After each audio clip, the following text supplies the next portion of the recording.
예, 안녕하십니까, 회원님들. 어느덧 하루가 이렇게 훌쩍 기울었습니다. 제가 이 사명에만 집중했으면 좋겠는데 그렇지 못합니다. 하나님께서 내 백성부터 구하라고 하신 그 사명을 주셨기 때문에 낮에는 그 사명을 감당하느라고 바쁜 일정을 보내고 있습니다. 그리고 저녁 시간에 이렇게 하루가 훌쩍 기울고 나서 시간을 내곤 하는데요. 전에 제가 한 10년 전쯤 됐나요? 그때 제가 작정 기도에 들어간 적이 있는데요. 제 개인적인 목적을 가지고, 물론 제 사명을 감당하기 위해서 어떤 목적을 가지고 작정 기도에 들어간 거죠. 그런데 말이죠, 다음날 새벽에 하나님께서 이런 음성을 들려주셨습니다. 내 일은 내가 한다. 그러니까 하나님 일은 하나님께서 하시겠다는 거죠. 그러니까 제가 뭘 하겠다고, 제 의지 가지고 뭘 하겠다고 작정 기도를 하고 그러지 말라고 만류하시는 그런 말씀이었던 것 같습니다. 예, 그러고 나서 저는 바로 그 작정 기도를 철회했는데요. 그 말씀은 그 후에 저한테 참으로 많은 위로가 됐습니다. 제가 무엇을 하겠다고, 제 의지를 가지고 무엇을 하겠다고 고민을 하고 갈등할 필요가 없지 않습니까? 하나님 일은 하나님께서 하신다고 하셨으니까 제 앞에 어떤 걸림돌이 있다면 하나님께서 심판하실 것이고, 모든 일은 하나님께서 만사 형통케 인도하여 주실 것은 뻔한 일이 아니겠습니까? 저는 그런 믿음으로 하나님께 순종의 자세로 이 사명을 감당하고 있습니다. 네. 그래서 제가 저녁에는 이렇게 시간을 내 가지고 성경에 기록되어 있는 하나님의 언약이 단지파를 통해서 어떻게 이루어졌는지 그 역사적 진실을 밝히고 있습니다. 지난 시간에는 성경에서 사라진 단지파가 동방으로 이동해 오면서 하나님의 형상한 그 신상에 대한, 하나님 형상한 그 신상에 대한 역사적 증거 자료들을 가지고 밝혀드렸습니다. 예, 여기 지금 성경 구절이 있죠. 내가 내 아들을 위하여 한 신상을 새기며 한 신상을 부어 만들 차로 내 손에서 이 은을 여호와께 거룩히 드리노라. 이 신상에 대한 역사적 진실을 밝혔죠. 오늘 시간에는 단지파가 에브람 산지에 살던 미가의 신당에서 가져온 제사 도구들에 대해서 말씀드리겠습니다. 지난 시간에는 미가의 신당에서 가져온 그 신상, 하나님이 형상한 그 신상에 대해서 말씀드렸다면, 오늘은 미가의 그 신당에서 가져온 제사 도구들에 대해서 밝혀드리도록 하겠습니다. 성경 사사기 18장 6절에 다음같이 기록되어 있습니다. 청컨대 우리를 위하여 하나님께 물어보아서 우리의 행하는 길이 형통하겠는지 우리에게 알게 하라. 예, 단지파의 5 용사가 미가의 그 신당에 들려서 제사장에게 당부한 말이죠. 그때 그 제사장은 하나님을 형상한 신상에 엎드려 기도하고 하나님의 응답을 전합니다. 평안히 가라. 너의 행하는 길은 여호와 앞에 있느니라. 단지파는 제사장의 그 말을 단순한 이 마음에 새긴 것이 아니라 이 동방으로 이동해 오면서 이 동방의 대륙의 바위들에 새기고 또 청동 제사 도구들로 만들어서 하나님께 거룩한 제사를 드렸습니다. 오늘은 그 진실, 그 역사적 진실을 밝혀드리겠습니다. 예, 자료를 보여드리면서 제가 말씀을 드리겠습니다. 예, 이 바위에 새겨진 암각화에 대해서 제가 설명을 드리겠습니다. 여기에 흰 테두리 안에 사람의 발자국을 형상한 암각화가 새겨져 있습니다. 보이죠? 여기에. 그리고 이 아래에 사자의 발자국을 상징한 암각화들이 새겨져 있습니다. 여기요. 이것도 사자의 발자국을 형성한 암각화 되겠습니다. 여기에도 새겨져 있고 여기에도 새겨져 있고, 그리고 이쪽에 하나님 형상한 방패, 그 방패 오른쪽에 바로 여기에 역시 사자의 발자국을 형성한 암각화들이 새겨져 있습니다. 단지파는 말이죠, 바산에서 뛰어나오는 사자의 새끼라고 하는 계시를 받았는데요. 바산은 예루살렘 동쪽에 있는 이방인의 산입니다. 아울러 이 계시는 이방인들이 살고 있는 이 동방을 의미하기도 합니다. 그래서 단지파는 형성과 기슭의 이 절벽에 사람의 발자국과 함께 사자의 발자국들을 새겨놓은 것입니다. 또한 이 제터의 절벽에는 하나님이 형성한 방패와 함께 하나님과 언약을 맺은 백성의 상징인 할례를 받은 당군이 새겨져 있습니다. 볼까요? 예, 바로 이 암각화인데요. 이 암각화가 바로 할례를 받은 남근을 상징하고 있습니다. 포경수술을 받았다 그러죠. 예, 이 남근, 하나님과 언약을 맺은 백성의 상징인데요. 이것이 지난 시간에 보여드렸습니다만 내몽고의 바위도 새겨져 있고 한반도의 바위들에도 새겨져 있습니다. 그리고 이것이 바위에만 새겨져 있는 것이 아니라 여기 보시는 것처럼 청동 제사 도구로도 만들어진 거죠. 하나님의 형상한 방패가 암각화로 새겨졌을 뿐만 아니라 청동 제사 도구로 만들어졌듯이 하나님과 언약을 맺은 백성의 상징인 이 할례를 받은 남군, 이 표징도 역시 청동 제사 도구로 만들어진 거죠. 이 제사 도구들은 단지파가 미가의 신당에서 가져온 그 제사 도구들에서 복제된 것이라고 할 수 있습니다. 오늘은 그 진실을 밝혀드리도록 하겠습니다. 이 바위들의 하나님과 언약을 맺은 백성의 상징인 할례를 받은 남근이 암각화로 새겨져 있습니다. 그리고 이 암각화는 청동 제사 도구들로 만들어졌는데요. 제 머리 위에 보이죠?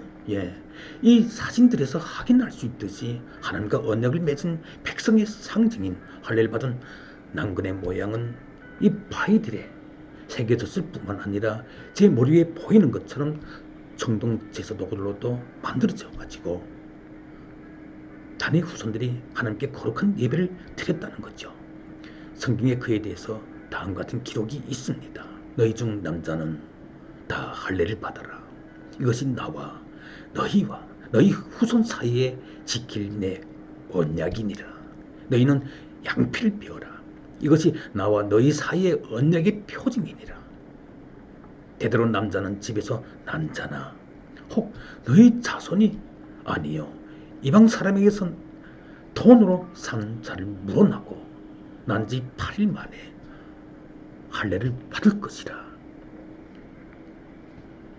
너희 집에서 난 자든지 너희 돈으로 산 자든지 다 할례를 받아야 하리니 이 내 언약이 너희 살에 있어 영원한 언약이 되려니와 할례를 받지 아니한 남자 곧 그 양피를 베지 아니한 자는 백성 중에서 끊어지리니 그가 내 언약을 배반하였음이니라. 예, 창세기 17장에 기록된 말씀입니다. 할례를 받는다고 하는 것은 포경수술을 의미하는 거죠. 예, 그런데 이스라엘 백성들은 난지 8일 만에 이 할례를 받은 겁니다. 하나님과 맺은 이 언약을 아주 정교하게 형상한 청동 제사 도구를 보여드리겠습니다. 예, 여기 보이는 이 제사 도구는 청동 방울입니다. 고조선 제사장들이 하나님께 거룩한 제사를 드릴 때 손에 들고 이렇게 아주 청한 소리를 내던 그 청동 방울이죠. 이것을 발주령이라고 하는데 이 발주령에 대해서 제가 구체적으로 설명을 드리겠습니다. 제가 이 발주령에 대해서 구체적으로 설명을 드리기 위해서 이렇게 번호를 표기해 놨는데요. 1번이 가운데 원형을 가리키고 있습니다. 이것은 태양을 상징합니다. 그리고 2번이 태양을 둘러싼 이 빗살, 햇살을 가리키고 있는데 그 바깥으로 뿔 모양의 8개의 햇살이 이렇게 보입니다. 예, 이 뿔 모양의 하나의 햇살이 하루를 가리키는 겁니다.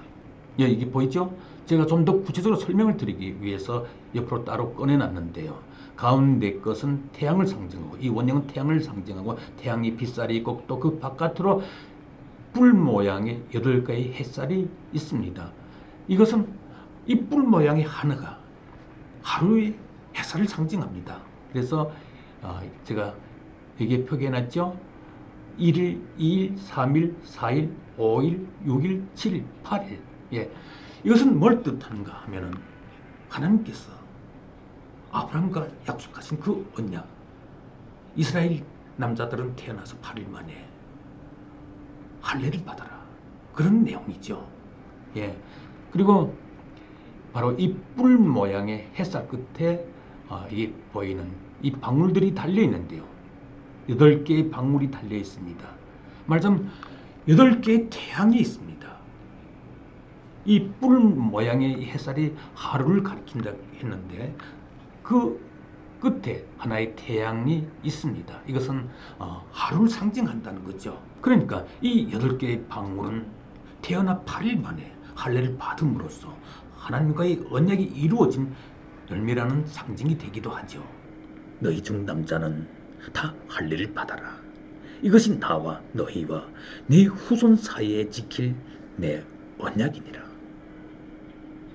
하나님의 말씀이죠. 창세기 17장 10절에 기록된 하나님의 말씀입니다.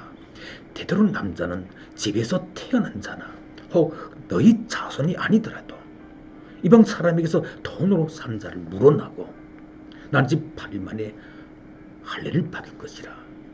창세기 17장 12절에 기록된 말씀입니다.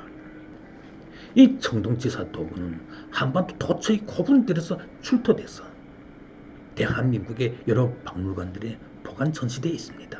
그 자료를 보여드리겠습니다. 네, 이 팔주령은 강화역사박물관에 보관 전시되어 있고요.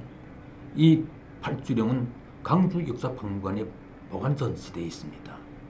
이 팔주령은 동아대 박물관에 전시되어 있고, 그리고 이 두 개의 팔주령은 이건희 전 삼성 회장이 국립박물관에 기증한 거죠. 현재 국립박물관에 보관 전시되어 있습니다. 그리고 아래 이 팔주령은 대구역사박물관에 보관 전시되어 있고, 이 팔주령은 백제역사박물관, 또 이 팔주령은 연천선사박물관, 나머지 이 팔주령은 부산역사박물관에 보관 전시되어 있습니다. 다음 자료에서 계속해서 설명을 이어가도록 하겠습니다. 예, 이 청동제사 도구들은 한 세트입니다. 이 제사 도구들은 한 세트인데요. 청주대학교 역사박물관에 보관 전시되어 있습니다. 다음 자료를 보여드리겠습니다. 이 청동제사 도구들도 한 세트인데요. 용산국립박물관에 보관 전시되어 있습니다. 이건희 삼성 전 회장이 기증한 겁니다. 이 청동제사 도구들이 어느 한 곳에서 출토됐다고 하게 되면 우연히 일치라고도 할 수 있겠지만 한반도 도처에서 이처럼 세트로 출토된 겁니다. 이는 뭘 의미할까요? 이는 모든 제사장들이 동일한 신앙을 가지고 동일한 신을 섬겼고, 동일한 하나님, 동일한 신을 섬겼고 동일한 소망으로 거룩한 제사를 드렸다는 과학적 증거죠. 분명한 진실이 있습니다. 기원전 10세기경 이 한반도는 석기인들이 살고 있었습니다. 반면에 이집트 청동 문명을 가지고 이 동방으로 이동해온 단지파는 청동 금과 청동 방패와 청동 거울과 청동 제사도구들을 가지고 있었죠. 그 단지파가 말을 타고 청동 거울을 쳐들면 햇빛에 반사돼가지고 찬란히 빛났을 겁니다. 그리고 제사장이 흔드는 팔주령 그 청동 소리는 석기시대인들의 간담을 선입게 했겠죠. 또한 말을 타고 청동검을 찬 단지파의 큰 모습은 이 땅에 살던, 이 한반도에 살던 석기시대인들의 그 눈에 어떻게 보였을까요? 마치 하늘에서 내려온 천군으로 보였겠죠. 예, 바로 이것이 역사적 진실입니다. 오늘은 여기까지 하겠습니다. 예, 감사합니다.